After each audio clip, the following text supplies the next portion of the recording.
are, folks. Lindsey Huddleston with the Coach's Culture, presented by SPS, here with the first official game in the books here at the LBI start to March. It was Kent City versus Detroit King. I try to be objective, but Detroit King represented my city. We had Coach Gwen Burton here, and we had the player of the game, Del-Janae Williams, 5'6" guard, already committed to Indiana State, so representing, doing some good things. So as a player of the game, tell us what this game was like for you and what it meant, and say hello to everybody if you will. Well, it was our opening game. This is me. I should use this for you. There you go. So it was our opening game, and we just came out to show people that, like, don't doubt us.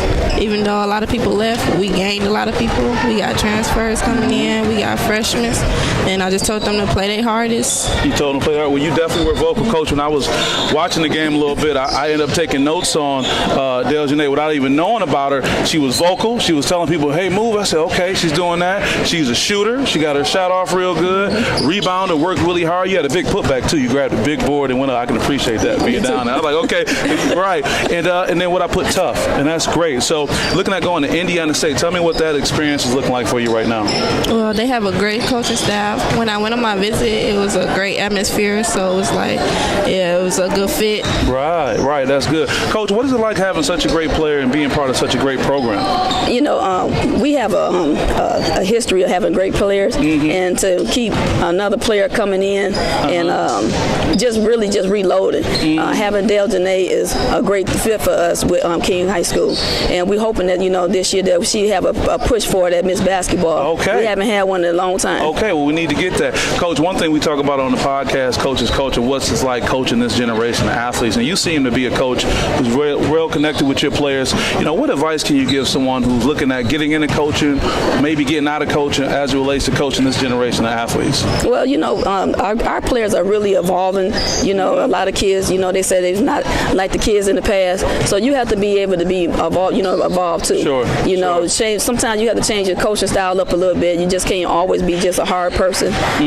Be willing to listen to your kids. So I just set up an individual meeting with my players this year. Really? Yes. Really? And it's funny you say that, Coach, and I won't keep you after this great win. I was just speaking, you know, on my soapbox talking about how is it that Coach Krzyzewski at 71 still gets the top player in the country, and he evolves, you know, right. And you kind of hit on that too. So what is it like playing for such a great coach, and what advice can you give to other coaches out here, you know, dealing with this generation of athletes, dealing with people like you?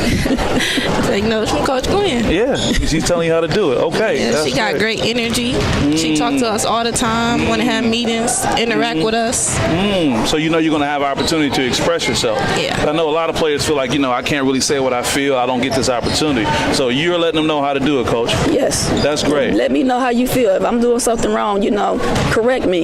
You know, especially if, you know, something you don't like. You know, hey, Coach, I don't like when you do such and such. And I'm listening. I'm open book, you know. Sure. Now that seems like you're very vulnerable to do it. Let me ask one more question. What's the best way a player can go about expressing how they feel if their communication is different? What's the best way they should approach a coach like you or someone else? You know, just pull the coach to the side. You know, just approach them. You know, you don't have to have attitude about it. You always have to come in, you know, willing to be open-minded as well. Sure. So you can't be thinking of your answer when somebody's up there talking to you. Okay, so that's what part of listening. Wow, you have to be open. The last thing I'll ask, Coach, what is it like when you have parents who are involved, but, you know, some may be extreme in what they do or not be as involved as you wish? How do you kind of manage your expectations for parents? Well, you know, Burger's parents, you know, they always involved, so that's not a problem with me. I love her parents. You know, we have 3 generations right now with girls that came. Her sister, her 2 older sisters came to King. So we have a rapport with that. And also with the other parents and things like that that's not so much involved. We like for parents to get involved. You know, we got a parent right now that want to start up a booster club at King. Wow. So that's the thing that we open-minded to, and we want that to happen. Sure. You know, well, you heard it here. Great things happening at King High School. Coach Burton and Del-Janae Williams on the way to Indiana State. We have to root for the Sycamores, is it? Yeah, absolutely. We got to root for you guys. So thank you guys for tuning in, and hopefully we'll talk to you guys really soon. Thanks. Thank you.